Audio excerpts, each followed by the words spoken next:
Salut à tous, on se retrouve pour l'épisode 1256 du Zap Image. On commence tout d'abord avec l'anniversaire de Zlatan Ibrahimovic qui fête aujourd'hui ses 39 ans, ancien joueur du Barça, ancien joueur du Paris Saint-Germain, actuellement du côté de l'AC Milan, donc il fête ses 39 ans. Il est toujours aussi bon quand même, Zlatan, l'un des meilleurs numéro 9 de l'histoire du football.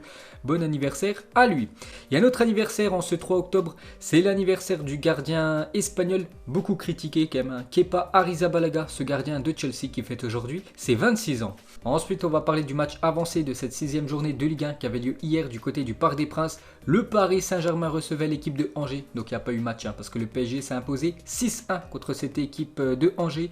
Un but de Florenzi, un doublé de Neymar, un but de Draxler, un but de Idrissa Gueye et un but de Kylian Mbappé en fin de rencontre. Donc j'ai regardé le match, rien à dire, le PSG était largement au-dessus de cette équipe de Angers. Donc le PSG porté par ses stars, donc Neymar hier ultra décisif, 2 buts et une passe D pour le joueur brésilien et Kylian Mbappé, une passe D et un but. Donc ils ont été très bons hier ces deux-là. Donc on revient sur Neymar avec le maillot du Paris Saint-Germain. Donc depuis son arrivée, ça fait déjà 3 ans qu'il est en France. Donc en tout, il a fait 87 matchs, toutes compétitions confondues, 72 buts et 38 passes décisives pour Neymar. Avec son doublé hier soir, Neymar égale Rai et entre dans le top 10 des meilleurs buteurs de l'histoire du Paris Saint-Germain. Donc félicitations à Neymar, on peut voir les meilleurs joueurs brésiliens du PSG. Et maintenant Neymar, c'est lui qui a le meilleur ratio en tant que joueur du Paris Saint-Germain en étant brésilien, parce que Neymar 72 buts en 87 matchs et avant c'était Rai 72 buts, mais lui en 215 matchs. Ensuite, cette fois-ci, on va parler de Kylian Mbappé qui commence très bien quand même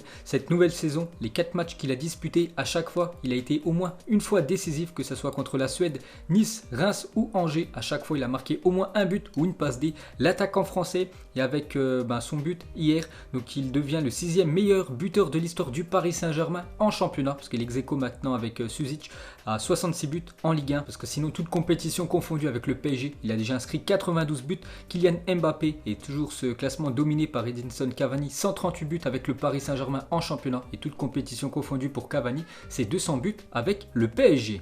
Ensuite, cette fois-ci, on va parler du défenseur français Kimpembe, formé au club. Kimpembe a disputé hier soir son 100e match professionnel en Ligue 1 avec le Paris Saint-Germain. Kimpembe, félicitations à lui.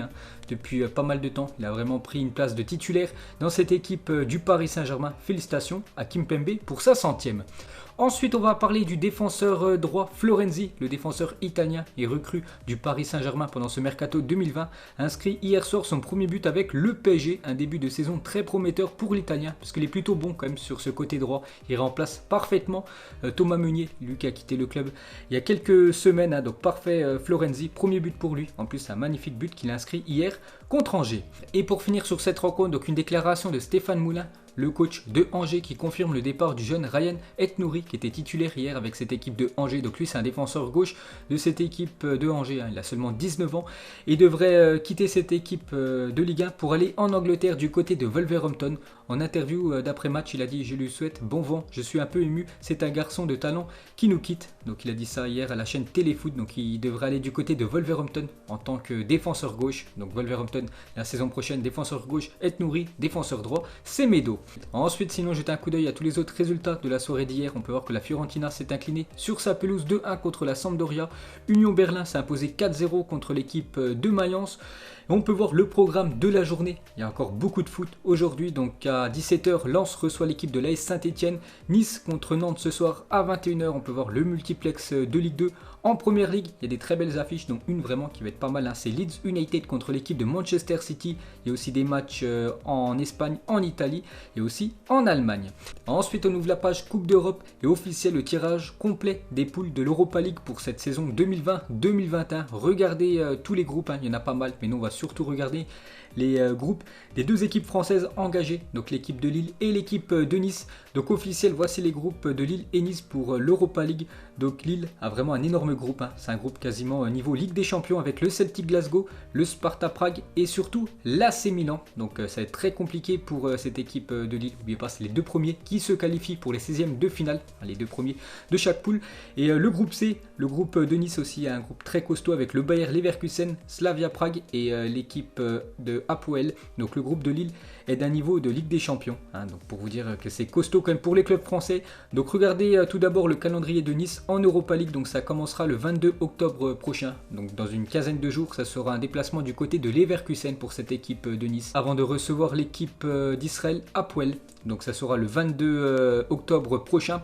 Concernant le calendrier du LOSC en Europa League, ça sera un déplacement pour commencer le 22 octobre, donc ça sera un jeudi, du côté de Prague en République tchèque, avant de recevoir l'équipe du Celtic et de se déplacer à San Siro du côté de l'AC Milan le 5 novembre prochain. Donc du coup Raphaël Leao va retrouver le LOSC en Europa League, parce que Raphaël Leao, ancien joueur de Lille qui a été transféré l'été dernier en 2019 du côté de l'AC Milan, donc il va rejouer contre son ancienne équipe. Et pour finir avec l'Europa League, donc hier il y a eu la remise du trophée du meilleur joueur de la dernière saison. On avait le choix entre Lukaku, Ever Banega et Bruno Fernandes, le milieu portugais de cette équipe de Manchester United. Et du coup, c'est l'attaquant belge Romelu Lukaku qui a été élu meilleur joueur de la saison en Europa League. Félicitations à lui. Donc ses stats, n'oubliez pas, en 6 matchs, il a fait 7 buts et 2 passes décisives. Ensuite, cette fois-ci, on va parler de la Ligue des Champions, car la première journée de Ligue des Champions des clubs français a été dévoilée, puisqu'on connaissait déjà les groupes, mais toujours pas quelle affiche pour les clubs français pour cette première journée de cette nouvelle saison de Ligue des Champions. Donc du coup, ça commencera déjà le 20 octobre prochain. Deux clubs français jouera ce 20 octobre, le Paris Saint-Germain et l'équipe de Rennes. Donc le PSG recevra l'équipe de Manchester United pour commencer cette nouvelle saison de Coupe d'Europe. Donc revanche pour le Paris Saint-Germain. N'oubliez pas que Manchester, la dernière fois qu'ils sont venus à Paris, s'est imposé 3-1. Donc le Paris Saint-Germain, victoire obligatoire. Et dans le même temps, Rennes recevra l'équipe de Krasnodar. Donc si Rennes veut faire quelque chose cette saison en Coupe d'Europe, il va falloir gagner absolument contre les Russes de Krasnodar. Et le lendemain, Marseille se déplacera du côté de l'Olympiakos. Donc voilà, la première journée pour les clubs français. Donc sinon, le calendrier complet du Paris Saint-Germain est tombé. Donc PSG, Manchester United le 20 octobre. La semaine d'après, un déplacement en Turquie du côté de Istanbul Başakşehir. Ensuite, encore un autre déplacement du côté du RB Leipzig pour le Paris Saint-Germain. Et lors de la dernière journée, le PSG recevra l'équipe de Istanbul Başakşehir le 8 décembre prochain.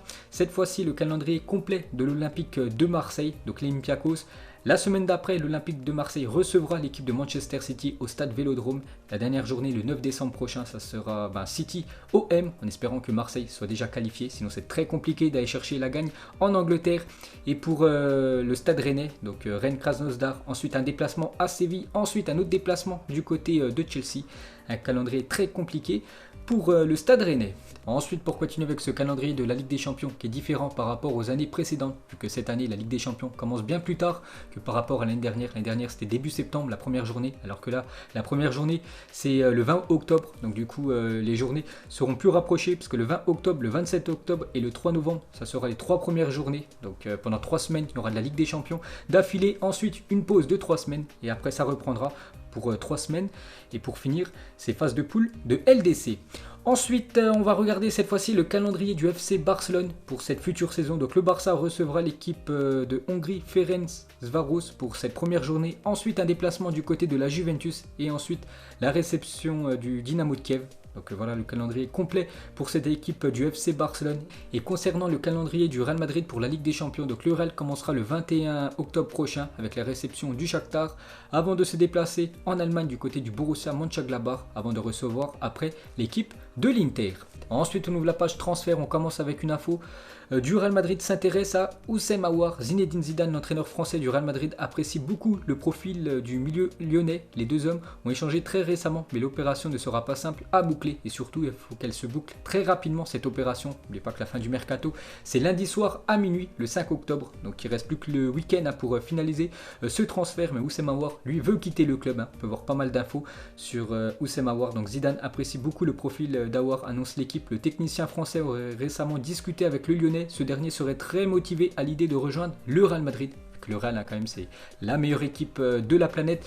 Et surtout, le Real, la saison prochaine, joue la Coupe d'Europe. Donc Lyon ne joue aucune Coupe d'Europe. C'est pour ça que Houssem Aouar voudrait aller du côté du Real Madrid. Et bon, bien sûr, il faut que maintenant les deux clubs se mettent d'accord.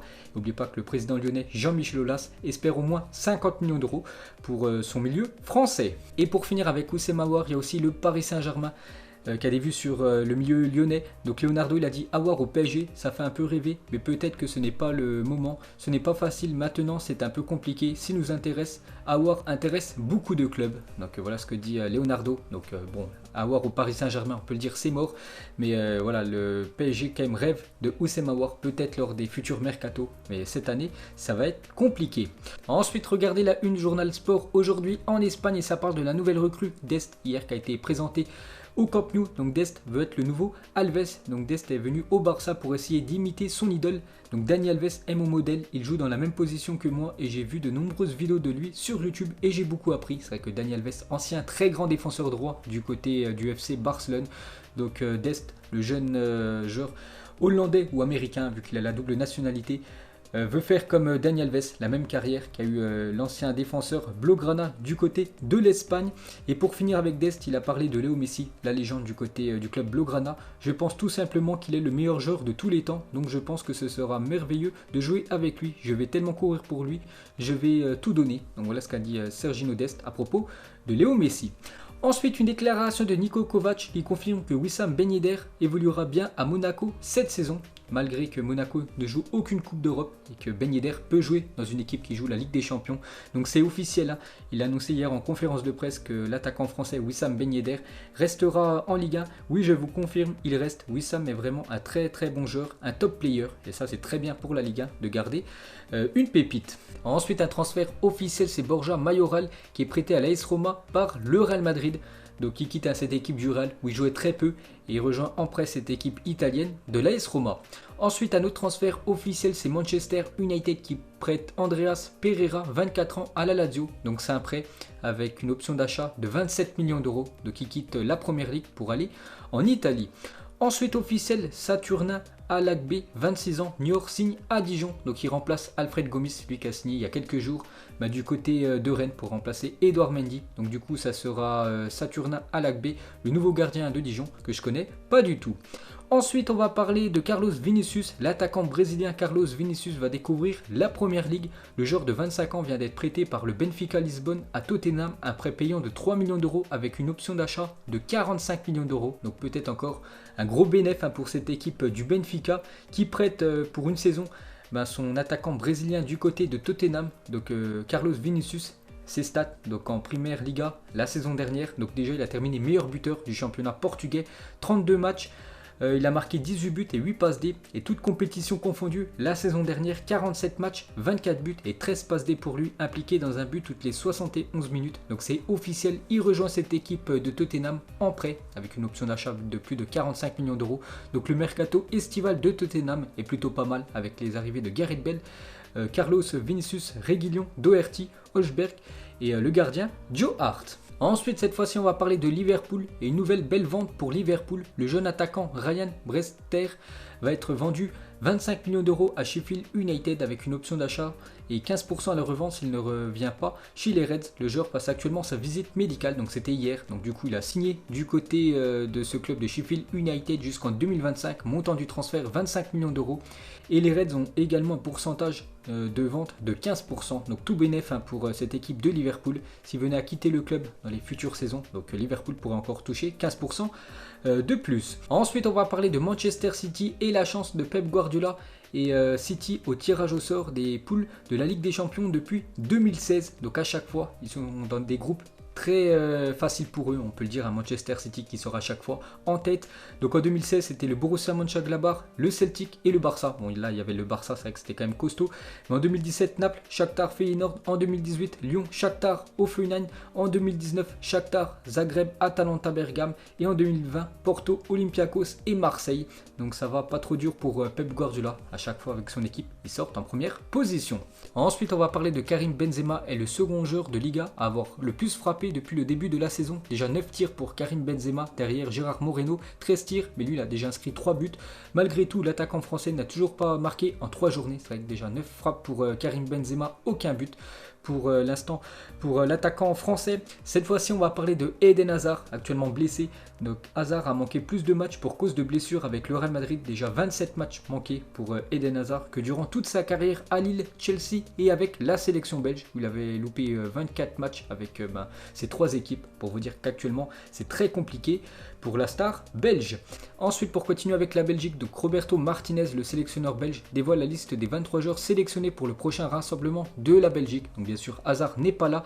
Donc ça sera un match le 8 octobre prochain en match amical contre la Côte d'Ivoire, l'Angleterre et l'Islande. On peut voir tous les joueurs convoqués par Roberto Martinez. Cette fois-ci, Joachim Löw qui dévoile la liste des 23 joueurs sélectionnés pour le prochain rassemblement de la Mannschaft. Donc pas de Ter Stegen parce que les 3 gardiens sont Bernd Leno, Neuer et Kevin Trapp. Donc le gardien du Barça n'est pas dans la liste. À noter seulement un numéro 9 sélectionné, Timo Werner.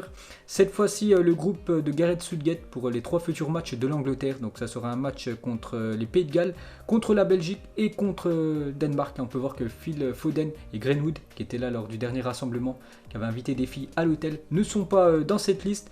Cette fois-ci, l'Espagne qui jouera contre le Portugal, contre la Suisse, contre l'Ukraine. On peut voir tous les Espagnols convoqués. On peut voir Adama Traoré est bien dans la liste. Et cette fois-ci, la liste de l'Italie avec le retour de Marco Verratti. Donc l'Italie jouera contre la Moldavie, la Pologne et les Pays-Bas. Et pour finir ce Zap Image, mettez-moi en commentaire pour vous qui mérite d'être élu meilleur entraîneur et meilleur joueur pour ce mois de septembre en Première Ligue. Donc déjà entre les 4 entraîneurs, on a le choix entre Ancelotti, Klopp, Rodgers et Smith. Donc moi je le donnerai à Carlo Ancelotti avec son équipe de Everton.